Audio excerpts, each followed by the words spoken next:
Welcome back to a very special episode of No Bonnets in First Class. I am honored to have a special guest today, Tassili Ma'at. I've followed her tribe, her Vibe tribe, and she's here.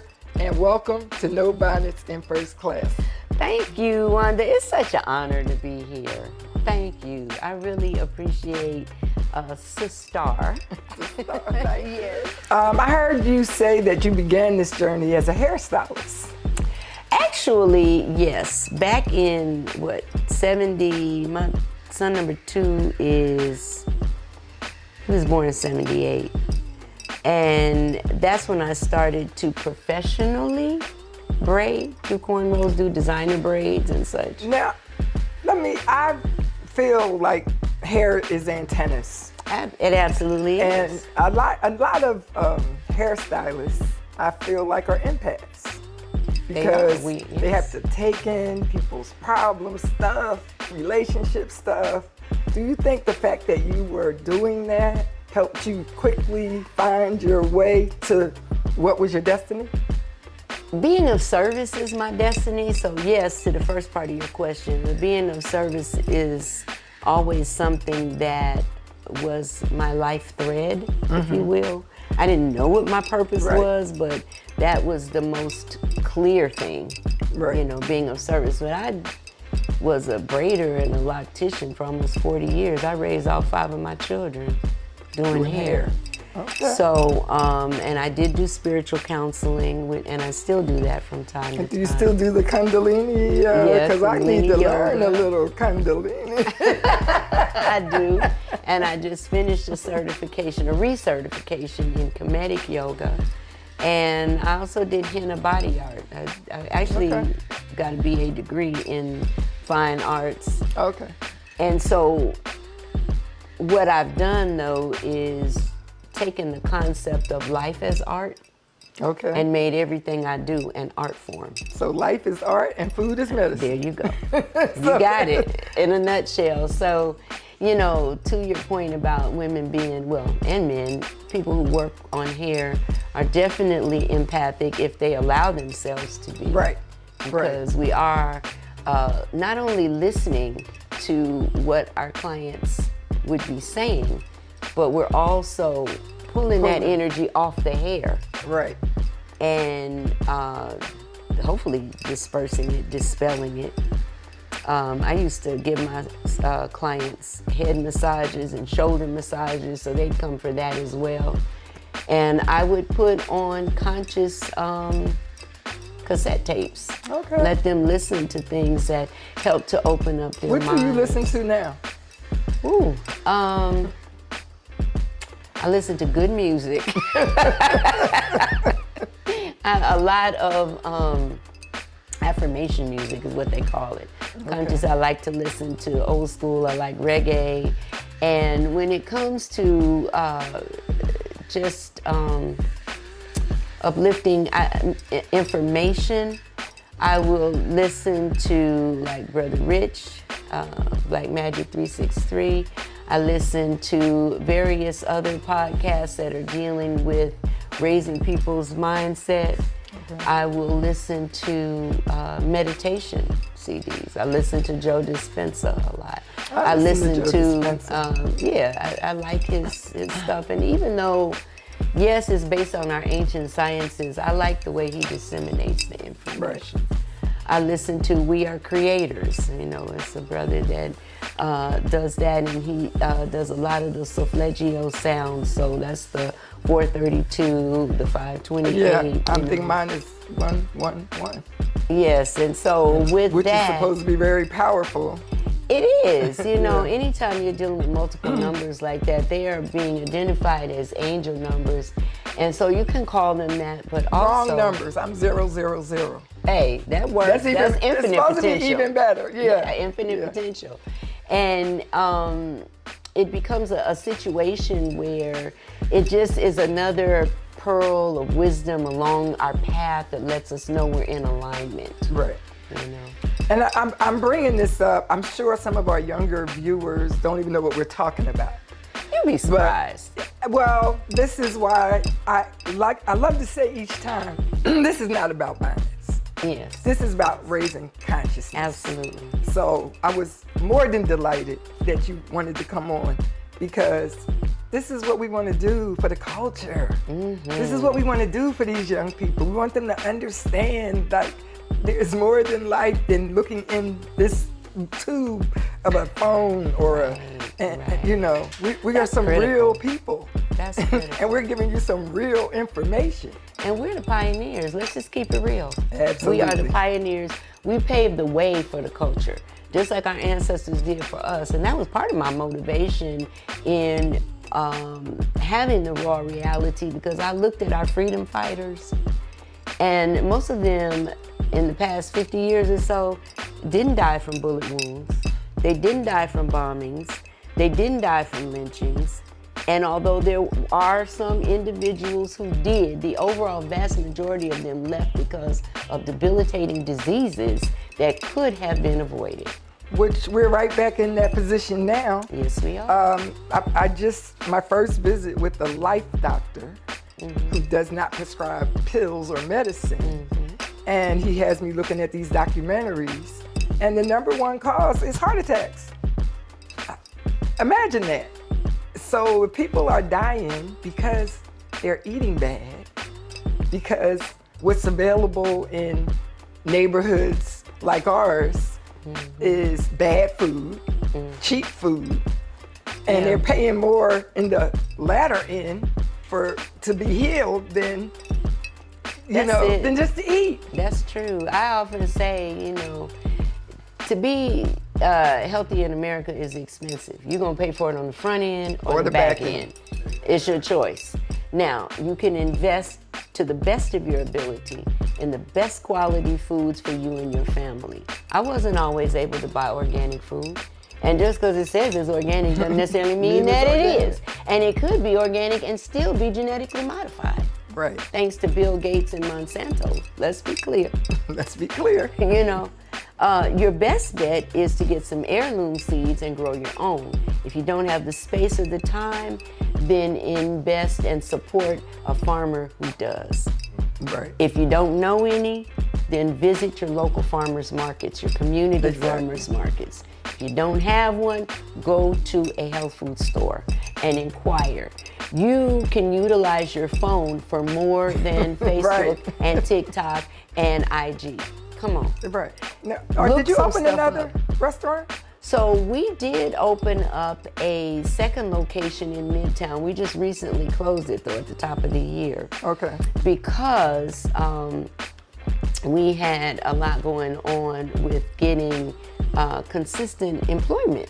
A lot of businesses were going through that. And still are, as we can see when we try to get some service. Right, and so that was a challenge for us. So we do still have access to, the kitchens and such, but it being open for the public, no. Okay. We have been blessed to expand into some other locations, though. Okay. Hartsfield, Jackson. I heard that. That's what I was leading to. Can I do that? I was negotiating that for a while. And we're blessed to be on the B concourse. Okay. Inside of B, Roast. I catch B when I go to Philly. Yes. Okay. Inside of Roast.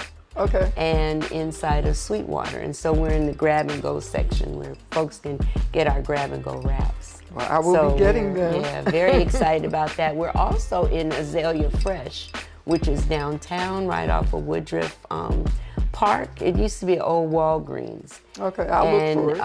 But I'm in the West End. Yeah, so I'm privy to the food all the time. I know that's right. And like I said, this is the beginning of my journey into semi-veganism. But as I do this research that they're giving me, you should end up at raw. That's the ideal, and it's not the ideal for everyone. I have to keep it real and completely transparent. Even being vegan isn't for everyone, right? But it is the most harmonious, sustainable way to live on the planet because it doesn't require as much space agriculturally as it does to raise the cattle and the pigs and all that. And to the volume that is necessary, it is throwing the ecology of the ecosystem of the planet off. That's one of the problems. And yet, I have a friend who was vegan for over 25 years, and she started getting migraines and couldn't figure out what it was. Her husband kept saying, you need to eat some fish. And he was an herbalist, and she was like, I'm not eating fish, I'm vegan, I'm not doing it, I'm not doing it. They moved to Belize. She was still having, the migraines lessened, but she was still having them. He said, please eat some fish. She finally ate some fish and her headaches went away. Well, and you know. No, because there was a mineral in there that apparently her body needed. She would only eat it when she felt a migraine coming on, and she wouldn't eat it outside of the country where she was because she could get it fresh caught. So I encourage people to listen to your body's wisdom and honor the seasons and cycles you find yourself in. What does that mean? That means the nutritional requirements for an 8-year-old girl is different than those that an 18-year-old girl would need. And it's different than a 28-year-old young woman who's getting ready to have a child. Or a 69-year-old that's been eating meat and chicken and all this other stuff for 68 years. Know, a 38-year-old who is posted up behind a computer. Right. A 48-year-old who might be running marathons. Right. And I think because they started with eggs, that's the only thing they started with, I know where we're going. You know, I know where we're going, and I think from what I had to tell them, I was halfway there anyway. So you mean in terms of your my journey? Diet? Yeah, in terms of my diet. And so, I encourage people to eat to live. Absolutely. So if you're choosing live foods whenever possible, that's going to be your best bet. And that is how you can step into being a modern day revolutionary by actually choosing life, right? So that's an apple instead of a bag of potato chips. Absolutely. That's juice instead of soda. Okay. That's water instead of juice. None of that costs you more. Right, right. In fact, it's gonna cost you less. So it is a misnomer that buying healthy foods is gonna cost you way more. Right. It doesn't if you take the time to learn how to shop appropriately. Well, one of those documentaries said part of the problem is we'd rather have a Cadillac or a Mercedes than to eat well. So we're brainwashed into spending our money here, and then when it's all said and done, we still gotta spend it because we're sick. Exactly. I mean, just consider people will go and take their Lambo and they'll get, only premium gas. Their tires are $500 a piece, maybe 15 because it's a Lambo. Right. You know what I'm saying? And then they'll get in their car and go to McDonald's. Right. Right. If you have a Lambo, if you have a luxury car, you can get another one. You cannot get another body. Exactly. Come on. Exactly. At least be consistent. I'm not saying don't get your fancy car or live like you want to live. Do that. Right. Be wise about it though. First of all, be sure it's an asset and you're not just flashing and flossing for the moment, but you're living in your car. Right. Okay. Right. If you're going to talk about living anywhere, live in your body. Be present in your body. Be here now. Unfortunately, many of the religions have taught people that the body is just this meat sack and that it's evil and that, we can't wait to die and be out of it. Really? Right. Well, right now we're here in it. Okay? And we better love it because if not, our quality of life is going to be compromised.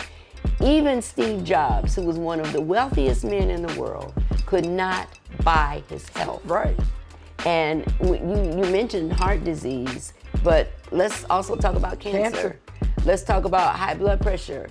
Let's talk about diabetes. These are diseases that plague low-income communities, not because they're inherited diseases. The lifestyle is what is inherited. Exactly, which so they've been led to believe. Stop eating the fried food. But something you said as far as, Oh, wait, let me not lose my thought. But doing it for you. Steve Jobs, they said you just need to eat some meat. And he refused. And he wasn't able to make it. Well, because sometimes you have to know like when to pivot to save yourself. I don't think his issue was about meat, though. It was about stress. Because what I was getting ready to do with bringing all of that home is, yes, these are chronic diseases. But let's be clear. I, personally, I'm going to bring this home, personally, was diagnosed with breast cancer. Okay. It's hereditary. My mother, my aunt, and my grandmother all died with breast cancer. I said, I'm going to have a different narrative. And already I was vegan when my mother died, right? Oh, when your mother died. Yeah, I was already vegan. So I was already doing yoga. I was already doing all the so-called right things. I still couldn't dodge the bullet. Why? Because the common thread that I shared with my foremothers was stress. Their stress might have been different than mine, but it was stress nonetheless, and stress is an equal opportunity killer. It will take anybody out for the very fact that they are stressed. Stress is what causes us to go for the comfort foods. Stress is what's causing us to go for the fried foods. Stress is what's causing us to go for all of the processed stuff. Why? Because it's cute, it's pretty, it tastes good, it feels good going down. And we are seeking comfort. Right. With the fried foods, we want that crunch because it gives comfort to the back of our jaws, very much like a baby nursing.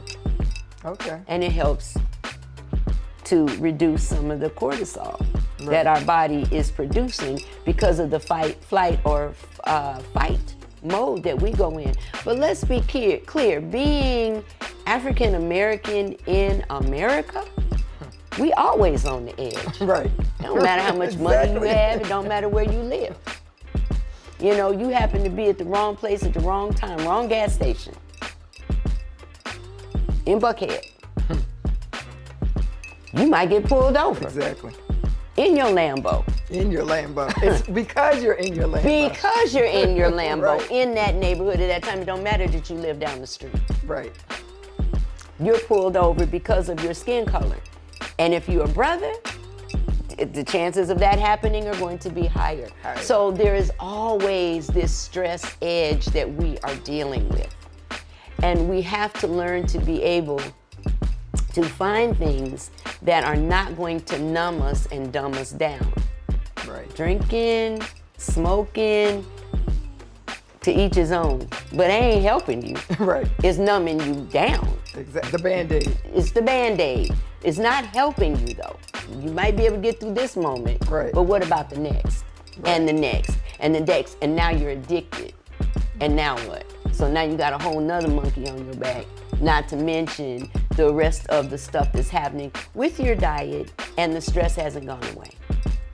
It still hasn't gone away, so now you've compounded it. And so what we can do is to go out, be active, go play you some basketball, swim, do some yoga, dance. Dance. I want to learn. How about get some rest? I'm just going to take it a little lighter. Now that's my biggest problem, is I don't sleep.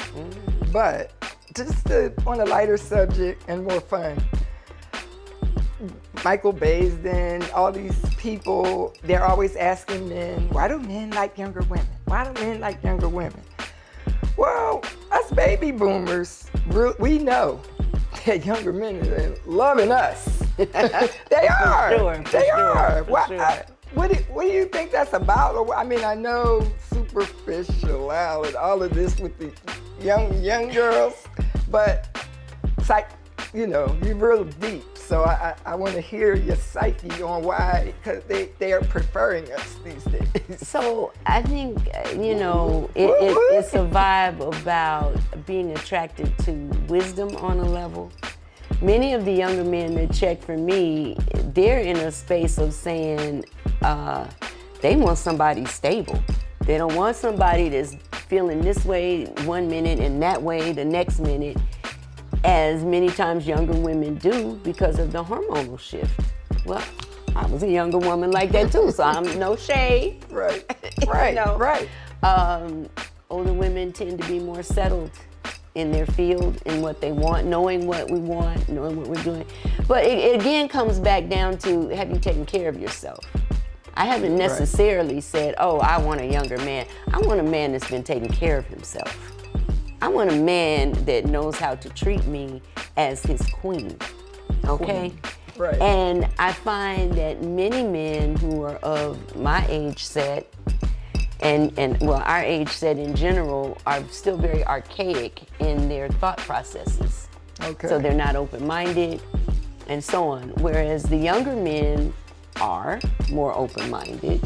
This is true. And if they have already had their children and they want something lighter in life, they may not necessarily want to date outside the race, which I've heard a lot of brothers who have chosen women of other races say, well, black women are too heavy. Right. You know, what they've been through is too heavy. But a more mature woman, typically, if she's not bitter, Exactly. she out having a good time. Having a real good time. real good time. And we want to be able to have companions that have the energy to keep up with us. That too. That And you part. use the word archaic. So now I'm just, studying life. They've not, the men have gone from young girls to little girls. So it's getting, perverse. So I don't know if they ever stopped doing that. Oh. I just think it's more public now. Because, times have changed, perspectives have changed. But for real, my grandmother was 14 when she married my grandfather, who was 25. Okay? And in the South, Right. she said that if you turned 16 and you weren't married or engaged, they called you an old maid. Something wow. was wrong with you. Oh, wow. For real.